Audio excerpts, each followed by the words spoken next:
motivó a usted para ir o escoger la carrera que viene siendo psicología educativa? Fíjate, Isabel, que cuando yo entré a la facultad de psicología, siempre me ha gustado esta parte de la cuestión de la educación, ¿no? Una de las carreras que tenía pensado estudiar era el ser maestra, pero nunca me llamó como que tanto la atención entrar a la trayectoria educativa. Yo, o sea, salí de la facultad sí, con una trayectoria de cognitivo-conductual y siempre estuvo en mis planes y sigue estando, ¿verdad? El tener mi consultorio. Y no sé, como que me gusta mucho esta parte de la cuestión del servicio social, ¿no? Entre esos, pues están mis planes de también hacer alguna que otra institución para apoyar a personas en diferente situación. Pero ya que salgo yo de la carrera, pues siempre hice mis prácticas en una institución, en la técnica médica, y ahí me gustó mucho cómo se trabajaba. Salgo de la facultad y pues estaba en este rollo de buscar trabajo y ahora sí, al principio, ¿no? Como todos, como que lo que sea. Pero normalmente nos vamos por esta parte del área laboral, o hablo más bien por mí. Yo dije, bueno, a lo mejor es lo un poquito más sencillo de conseguir yo ahorita y que sepa que me van a pagar bien porque pues lamentablemente está muy deteriorado esta parte del sueldo o el salario que se le brinda a un psicólogo, ¿no? Y te platico esta cuestión personal, ¿no? Ya que yo estaba buscando a lo mejor en alguna empresa, en alguna institución, lo platico yo con mi papá y mi papá me dice, pues es que tú nunca me dijiste que querías irte, porque yo no soy de aquí, yo soy de Sonora, que querías irte a estudiar psicología para estar en una empresa. O sea, nunca fue tu intención el empezar a trabajar en un ámbito laboral. Y, y dije yo, bueno, sí es cierto, voy a intentar otras oportunidades, a ver qué sale y ya voy a tener el año o más del año trabajando en una institución educativa y yo creo que es una de las decisiones más acertadas que tuve, porque realmente nunca me ha gustado la monotonía y en el ámbito educativo ningún día, absolutamente ningún día, ha sido igual que los anteriores. O sea, siempre es algo nuevo, siempre mis alumnos salen con cada cosa que realmente hacen como que único y especial ese día. Entonces, no sé, siempre va a estar esta parte de mí de por qué no me metí a la trayectoria educativa desde un inicio. Pero como te digo, ha sido de lo más acertado que he hecho. Está muy, muy bonita esta parte de la función que tiene un psicólogo en el ámbito educativo. Ay, qué bonito. Muchas gracias. Sí. Muy bien. Bueno, ¿qué es para usted el ser un psicólogo educativo en secundaria? En secundaria, fíjate que realmente para mí es muy importante en general el papel que se cumple como docente y como psicólogo de una secundaria, porque sabemos que en la secundaria es una etapa del desarrollo un poco complicada ahí por todos los cambios emocionales y corporales que empiezan a surgir, ¿no? El pasar a una etapa tan complicada como es la adolescencia, el tener diferentes cambios de humor, el a veces no sentirse tan cómodo, tan seguro y tan a gusto con su cuerpo, el que ya vemos un poquito más pronunciada esta parte de la atracción hacia el sexo opuesto o hacia el mismo sexo también porque estamos descubriendo nuestra sexualidad en esta etapa. Son temas o situaciones muy complejas de alguna u otra manera por las que están pasando los adolescentes y yo creo que el hecho de que tengan a una persona ahí que ellos sientan como que de confianza, que pueden hablar, que pueden acercarse, pueden preguntar cualquier tipo de duda que tengan, es realmente una red de apoyo muy grande y muy significativa para ellos. El que ellos se den cuenta que a lo mejor no necesariamente acercándose conmigo, sino durante las clases, que es normal por lo que están pasando, que es normal que se sientan así, que es normal que estén experimentando todo este tipo de cambios y que no son los únicos, ya los hace de alguna u otra manera sentirse un poco más tranquilo Lo contrario pasaría si ignoramos por completo todas estas situaciones que ocurren, ¿no?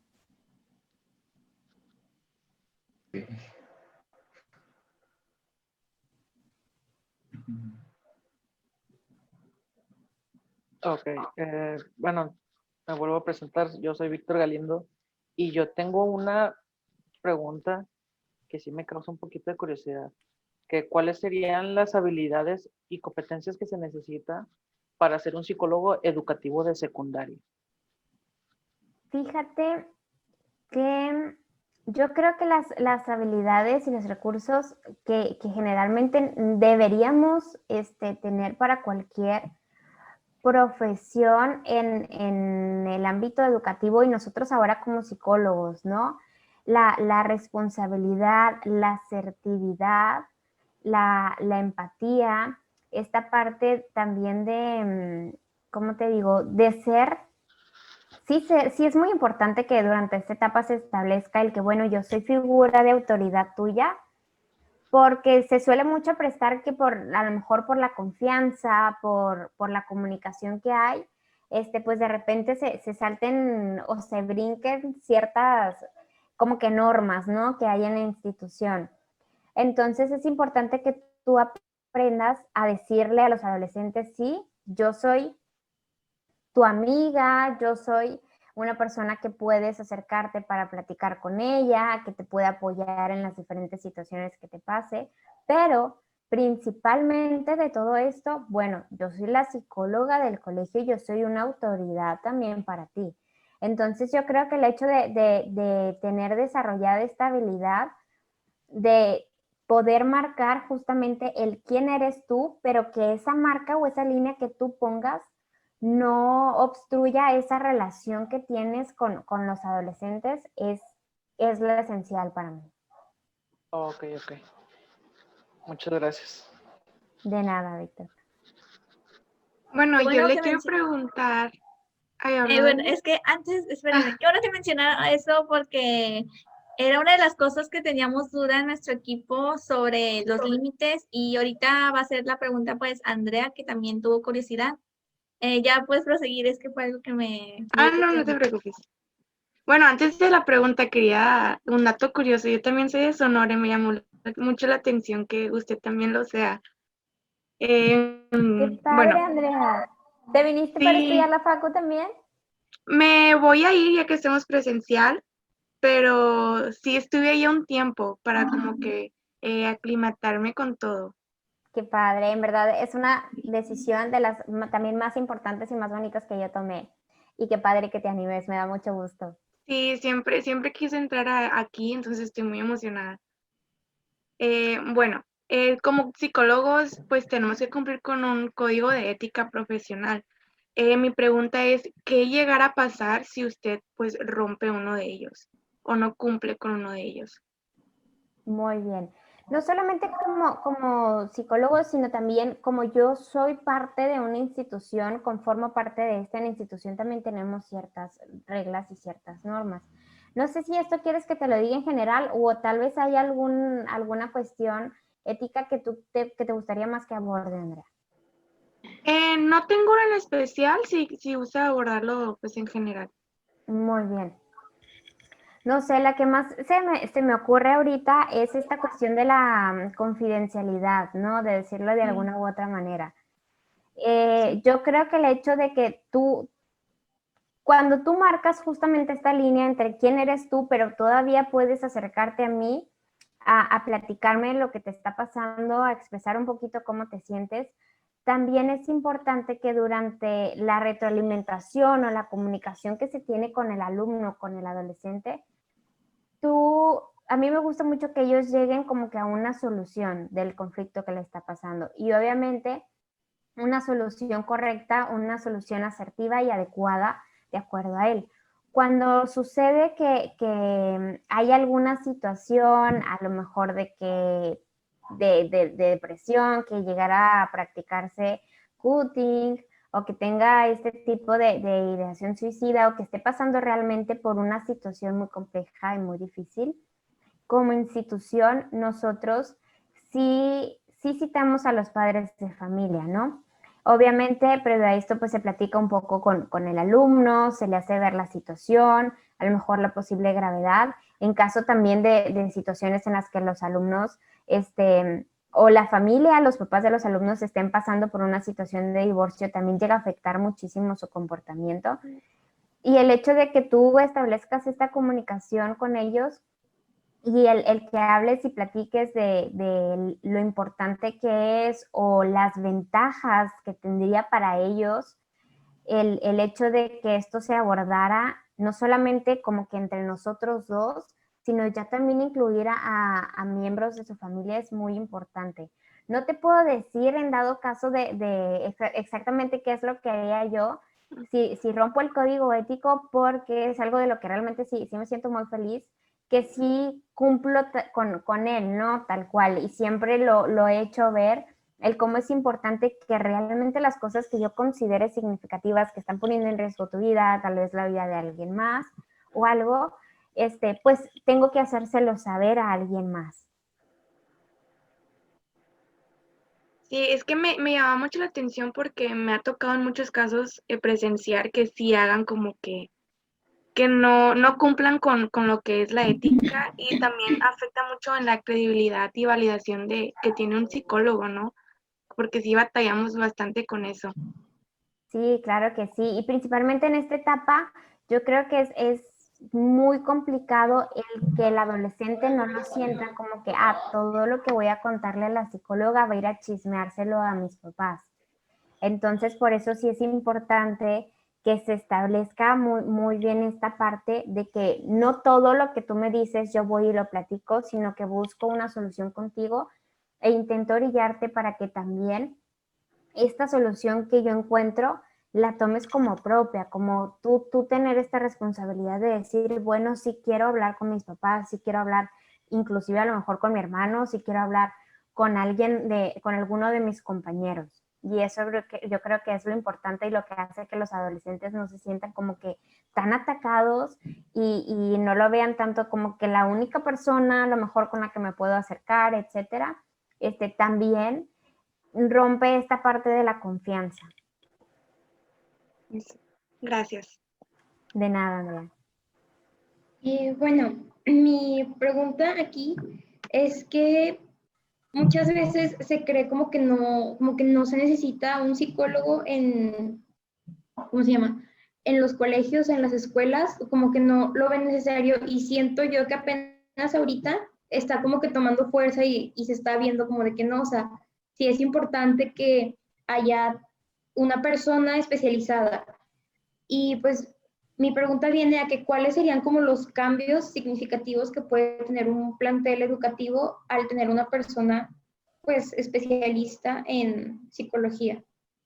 Oye, fíjate, sí, que yo creo que realmente los cambios serían muy grandes y muy significativos, porque el impacto que tiene el psicólogo en el ámbito educativo es muy amplio.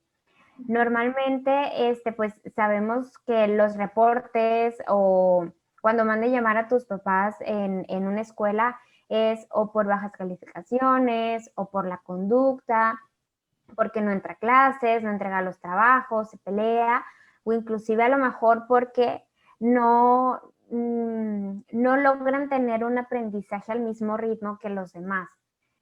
Y realmente si nos ponemos y pensamos realmente cuál podría ser el motivo por el cual o se esté peleando constantemente, o a lo mejor no entra a las clases, o tal vez tenga una conducta un poco prepotente y falte el respeto, o inclusive el que a lo mejor su desempeño en el aula no sea el mismo que los demás, pues tiene que ver también con esta evaluación psicológica que nosotros hacemos, ¿no? El abordar la cuestión emocional.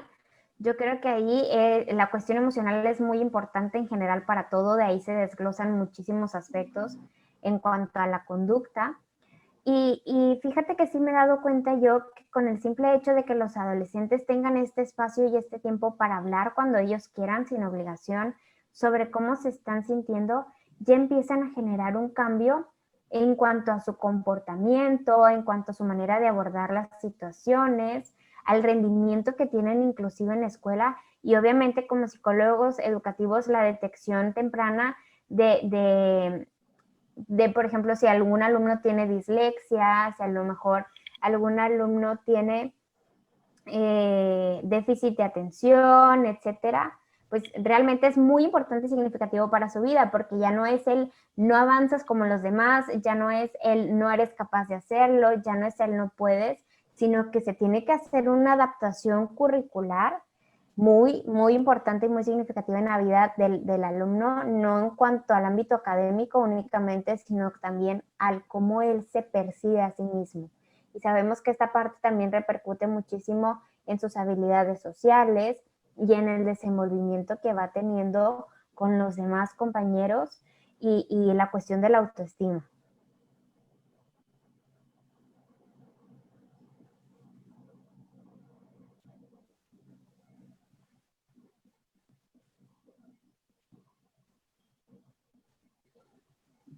Creo que te toca, Isabel. Ah, mande Creo que te toca a mí. la pregunta, sí. Bueno, es que yo aquí tengo como que era una pregunta anterior, pero bueno. Yo llegué a ir a terapia muchas veces. Esto era una pregunta personal, pero yo consideré que es necesario saberla. Yo fui a terapia muchas veces y pues cuando yo estaba en secundaria me pedían solamente ir, pero en preparatoria me pidieron un registro. Aquí va mi pregunta. ¿En la secundaria se debe de hacer un registro para saber los antecedentes de la persona? Hablo de sus familiares, de sus motivos por los que va o algo parecido. En la secundaria como institución, ¿te Sí, refieres? sí, o Sí sea, se sí, tiene la que tener, institución. muy bien, sí se tiene que tener un antecedente, un registro, porque no es normal que, aunque debería de ser lo ideal, que todos se acercaban cuando quisieran y platicaran las cosas por las cuales están felices, les está saliendo todo súper bien, pero no es muy común que un adolescente se acerque contigo a platicarle lo bien que le va en la vida. Que ya después pasa si tú puedes establecer una buena comunicación con el adolescente, ¿no? Pero lo principal por lo que se acercan es por posibles dificultades que hay. Nosotros como institución, yo trabajo en un colegio, lo que nos sucede mucho es que los papás de repente empezamos a ver alguna situación de cambio de comportamiento en el salón de clases, fuera de inclusive, a lo mejor un poquito de cambio en el rendimiento académico. Y sí se aborda primero esta parte con el alumno, pero también cuando es la entrega de calificaciones, cuando tenemos la oportunidad de hablar con alguno de los papás sí nos mencionan, es que fíjate que o nos cambiamos de casa, o fíjate que nos estamos separando, o fíjate que falleció esta persona que es realmente muy significativa para él y todo. Entonces, yo creo que por esta parte sí influye, porque cuando estamos ante esta etapa, yo creo que ante cualquiera, nuestro entorno influye muchísimo en cómo nosotros nos sentimos y cómo nosotros actuamos y cómo nosotros pensamos. Entonces, sí lo considero yo importante el ver este tipo de relaciones que tiene con su papá, con su mamá, si a lo mejor alguno de los papás ha fallecido, también para abordarlo de una mejor manera y no el evitar, principalmente cuando estés platicando con alguno de ellos y que tú le digas de que, oye, ¿qué es lo que más te gusta hacer con tu papá? Y el no saber que hace a lo mejor un año falleció su papá es un impacto muy grande que tiene en el adolescente. Entonces sí es importante saberlo. ¿Y ese registro es escrito o solamente se hace un cuestionario antes de la sesión? No, nosotros como institución tenemos un registro, porque tenemos una plataforma en la que, por ejemplo, lo mío yo no lo comparto con los demás porque es la cuestión del departamento, pero si algún maestro tiene alguna dificultad durante la clase o logra ver algo, suben un reporte a esta plataforma. Entonces, ese reporte puedo tener yo acceso y me puedo dar cuenta de qué es lo que ha estado pasando. O sea, de qué se deriva toda esta situación. Si a lo mejor no se acercaron conmigo los papás y no me dijeron la situación complicada por la que están pasando, pero sí se acercaron con su maestro, el maestro también me lo menciona a mí. ¿Para qué? Para yo estar atenta ante cualquier cambio, atenta ante cualquier comportamiento. Pero que ellos vayan y tengan que llenar una solicitud, en la institución en la que yo trabajo no lo hacemos. Gracias. Tenía mi duda sobre eso porque vi que lo hicieron en preparatoria, pero en secundaria no me lo hicieron. Considero que sí son diferentes, pues, niveles de educación, pero sí se me hizo así como que algo muy llamativo. Sí, yo digo que cada institución tiene su manera de abordar la situación, ¿no? Entonces, tal vez a lo mejor a algunas instituciones sí les funciona más esta parte de tú solicitar el acceso. Por ejemplo, tengo entendido que ahora una preparatoria también está trabajando la parte de dar apoyo de manera virtual y ahí sí tienen que llenar una solicitud los estudiantes también para que los refieran al departamento y el departamento poder como que agendar ya una cita más formal con ellos. Como te digo, yo creo que cada institución se adapta a lo que mejor le funciona. Gracias. De nada, Isabel.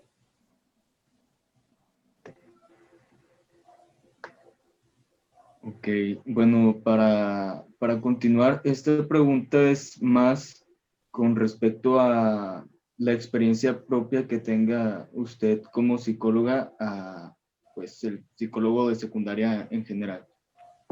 ¿Cuáles son las situaciones o los casos que más le ha tocado ver dentro de las sesiones, pues, de terapia en la secundaria? Es que fíjate, Dani, que así como terapia tal cual, yo no doy. Porque sí, por ejemplo, yo abordo las situaciones específicas en cuanto a la cuestión educativa, lo que a mí me concierne como institución educativa. Sin embargo, si yo veo que hay alguna situación, por ejemplo, de cutting, de depresión, que hay alguna situación emocional o inclusive a lo mejor de algún, no sé, déficit de atención o algún tipo de diagnóstico, yo lo refiero a algún lugar para que ellos le realicen la evaluación, pero yo no me hago responsable tal cual. También puedo aconsejar esta parte de que tengan terapia emocional por fuera para trabajar las cuestiones emocionales y sí, yo tengo seguimiento con ellos para ver cómo se han sentido, cómo han ido y todo eso. Y también tengo un seguimiento con los terapeutas. Ya, o sea, yo marco para ver la evolución y todo esto, pero abordar terapia yo como institución no puedo. Ok, muchas gracias. De nada, Dani. Una pregunta, antes de, bueno, va a ser una pregunta antes de la pregunta bien. ¿Alguna vez ha trabajado, o sea, que se atiende a adolescentes, pero fuera de secundaria, o sea, del colegio? Sí, yo tengo mi consultorio aparte. Sí he trabajado con adolescentes, también en otra institución antes de aquí. ¿Tu respuesta es más por? Es que esa pregunta es para hacer la siguiente pregunta, que si existe algún límite en las sesiones de terapia con un menor de edad y cuáles serían. ¿Algún límite? Sí. Fíjate que lo que normalmente pasa en las cuestiones de terapia con un menor de edad es que el papá lo lleva y el papá quiere... ¿Quieres saber? Aparte de que quiere saber, te dice a ti qué es lo que tienes que trabajar. Y es bien difícil trabajar tú, por ejemplo, si te dice, es que yo quiero que mi hijo deje de hacer esto, esto y esto y esto. Y tú abordando la situación, pues te das cuenta que el hijo no quiere dejar de hacer eso, porque eso le hace bien a él y en realidad no es algo malo. Entonces, sí es muy importante que como psicólogos veamos esta parte de que pues yo no puedo trabajar con algo que mi paciente no quiere trabajar. Puedo llegar a acuerdos y puedo trabajar en la cuestión familiar de llegar a un acuerdo justamente con el papá, con el adolescente a lo mejor, sobre qué cosas sí pudiéramos mejorar y que estén en mutuo acuerdo los dos y que los dos pongan de su parte. Pero obligar yo al adolescente o al menor de edad a que cambie algo, no se puede. Ok, muchas gracias. Entonces aquí es donde entraría que aquí no depende mucho de uno como psicólogo, sino que la terapia se basa más el 95%, el 99% de la persona que va a consultar y el 1% sería, o el 5% sería del psicólogo, para poder ayudar a este problema. Sí, efectivamente, porque nosotros como psicólogos brindamos las herramientas y los recursos y cada uno de los pacientes pues toma lo que mejor le convenga, ¿no? Y lo adapta a lo suyo. Pero nosotros obligar y decir, inclusive a lo mejor hasta si llega y te platica y te dice, es que tengo una relación de noviazgo en la que me pasa esto, esto y esto, que me pega, que me maltrata, etcétera, pero ahí me quiero quedar, yo no puedo obligar y decirle, es que tienes que dejarlo. ¿Por qué? Porque lo que se trabaja es que se dé cuenta realmente de qué es lo que quiere y si realmente con eso quiere seguir viviendo. Ok, muchas gracias. Era esa nada más mi duda en esta pregunta. De nada, Víctor. Bueno, yo quiero preguntarle acerca de, por ejemplo, en casos de emergencia, ya sea que esté en riesgo la vida del paciente, ¿no? Y sea pensamientos suicidios o, por ejemplo, el cutting que ha hecho mucho, que ha mencionado. Mi pregunta es, ¿qué procedimiento se toma o qué se hace en esas, ¿cómo se dice? En esa situación? ¿Como escuela, como institución o en la práctica privada? En práctica privada. En práctica privada, muy bien. Yo lo que hago mucho cuando trabajo en general, también con adolescentes o con adultos, es que en una primera sesión yo establezco como que mi marco, ¿no? De esto, de esta manera trabajo yo, y si ahí es cuando yo les enfatizo mucho el que si durante su proceso terapéutico yo logro darme cuenta que está corriendo en peligro su vida o la vida de alguien más, tendríamos que hacérselo saber a alguien externo. Y con esto no le digo de que, bueno, te voy a ir a acusar, sino que juntos llegamos a esa decisión de quién es la persona más adecuada para que lo sepa, porque a lo mejor no es mamá y no es papá, a lo mejor es una tía, a lo mejor es el abuelo. Entonces, sí se establece esto cuando ya durante las sesiones yo logro darme cuenta que hay ideación suicida, cutting, etcétera. Lo primero que se hace es ¿te acuerdas cuando tuvimos nuestra primera sesión, que yo te platiqué, que si en algún momento llegaba yo a darme cuenta, bla, bla, bla? Y de ahí ya se aborda la situación también con quien se decide abordar. Y me imagino que sí se aborda muy diferente en caso que se encuentre en la institución. Claro, si nosotros nos damos cuenta en la institución, ahí se habla con el adolescente, pero también se cita a los padres de familia. Y se establece un compromiso con los padres de familia en que tienen que ir a terapia. Muy bien, muchas gracias. De nada, Andrea. Antes de pasar a la siguiente pregunta, en los casos que mencionó Andrea, ¿el director de la institución podría estar involucrado? Es decir, ¿el Claro. director podría saber sobre la situación? Claro, claro que sí. De hecho, cualquier situación significativa que ocurra, sí es una situación. Para empezar, también el dirección tiene acceso a todos los comentarios de los maestros, ¿no? Como les hablaba yo ahorita. Y si hay alguna situación en específico tan significativa como esta que me mencionan, previamente se habla también con el director y se llega a este acuerdo de que vamos a estar en la reunión, no solamente yo como psicóloga, sino también él como director de la institución y inclusive a lo mejor si no lo supe yo porque llegó el alumno y me lo mencionó a mí, si lo supo a lo mejor por alguna maestra, la maestra a la cual se contactó, la maestra o el maestro. Gracias. Ya podemos proseguir con la siguiente. Bueno, y ya nuestra última pregunta es que en qué casos o sea, como qué problemáticas, en qué casos se tendría que llevar a una terapia familiar, o sea, ya no trabajar nada más con el alumno, que se tenga que hablar a los papás o a los tutores o como al familiar de confianza que tenga él. Ok, ¿en qué casos como ámbito educativo, verdad, Ceci? Ujú, Muy bien. sí. ¿En qué tipo de situaciones?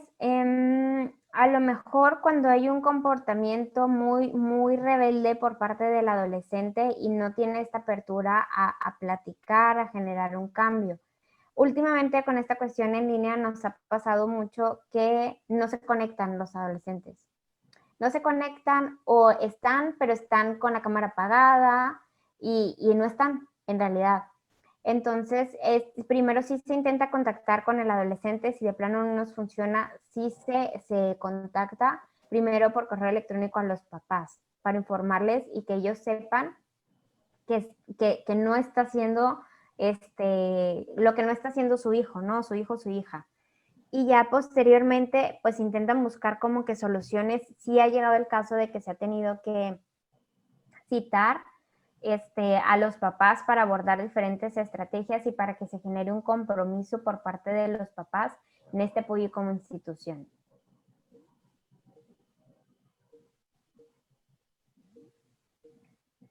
¿Sí contesté bien o no? Sí. ¿Sí?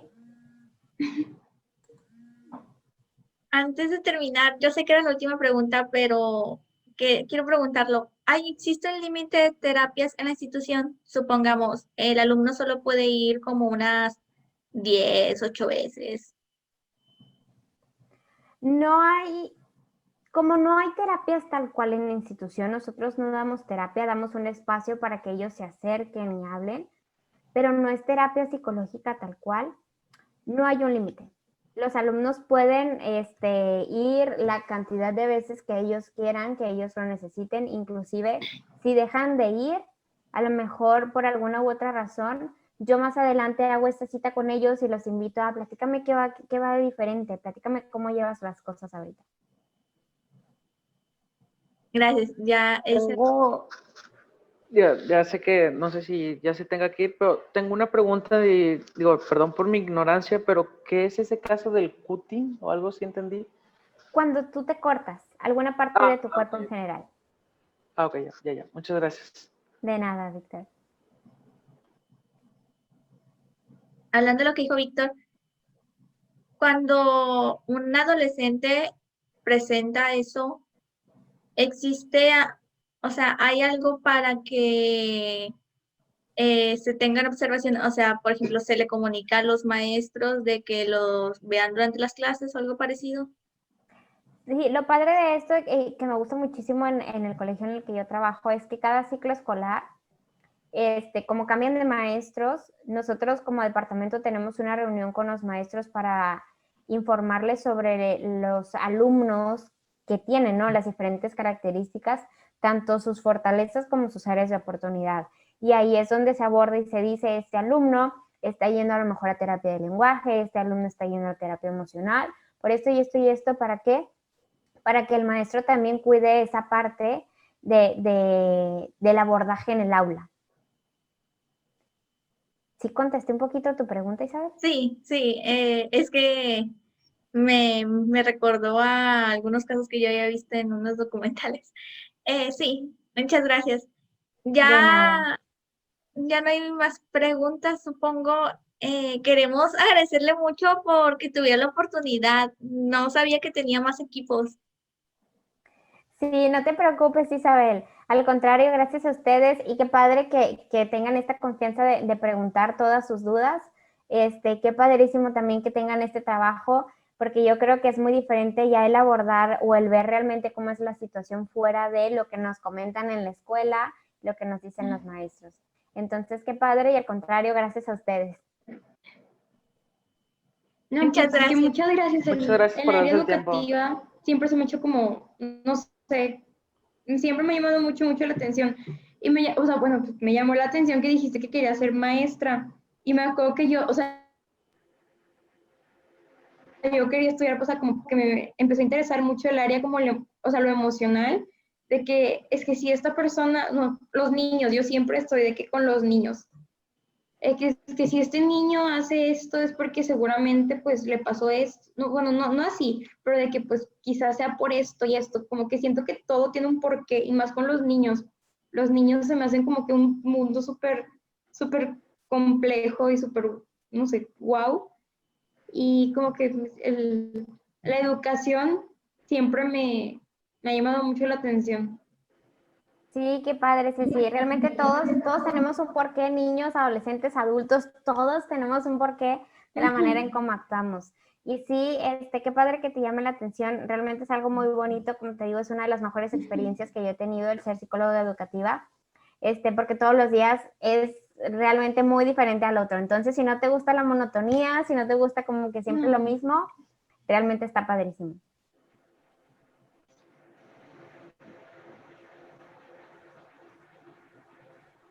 ¿Puedo hacer una última pregunta? Y ahora sí, es algo que tengo en Ahora mente. sí. Es algo que tengo en mente desde hace mucho. Bueno, por ejemplo, yo en la secundaria, ya salí de la secundaria hace bastantito tiempo. A mí me tocó, yo era uno de esos casos que me cortaba, pero no así a esa gravedad, sino que era nomás como de que, vamos a ver. Y pues obviamente no se enteraban mis maestros y me mandaban con la psicóloga, pero en ese caso de que se les habla a los papás o no se les habla, o sí porque estoy atentando porque en Sí. ese entonces no le hablaron a mis papás.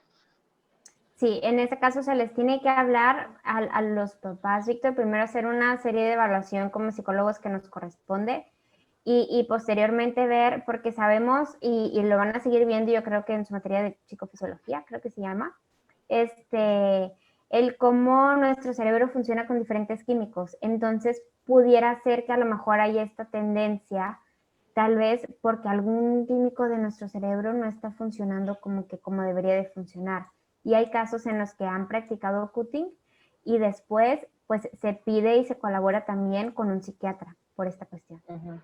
Sí, es muy importante. Me pasó y fue como que pues al mes, no era que concurría mucho, pero al mes después de un mes como que de eso pasé a otra cosa que fue pues agarrarme a pelear. O sea, me decían que pues estaba mal y que, o sea, vaya, seguir los consejos o la ayuda o las herramientas que me dieron, pero yo lo convertí en algo en otra. O sea, si no puedo hacer esto, pues entonces vamos por el otro. Y hasta que, pues ahora sí me dieron una buena clase, una buena terapia en la facultad. Qué bueno, Víctor, me da tuve, muchísimo gusto. Sí. Qué bueno. Pero muchas gracias por responder esa parte, porque si no hablaban con mis papás en ese entonces. Sí, lo padre de esto es que seguiste tú teniendo esta oportunidad de ir a terapia y me da muchísimo gusto que ya te sientas mejor en esa parte. Y al contrario, gracias a ti. ¿Tienen alguna otra preguntita más? No, ya es todo. Sí. No. Disculpe, gracias. No, hombre, gracias a ustedes, como les digo ahorita. En verdad, qué padrísimo. Y no sé si hablo nomás por mí, pero la verdad nos hice sentir como que muy cómodos, para hacer las preguntas. Entonces, muchas gracias por eso también. No, hombre, al contrario, qué bueno que se sintieron cómodos y porque es el chiste también de esto, ¿no? Yo creo que a todos nos da un poquito de nervios al principio y qué padre que me platicaron sus dudas, que pude resolvérselas, y al contrario, gracias a ustedes. Muchas gracias.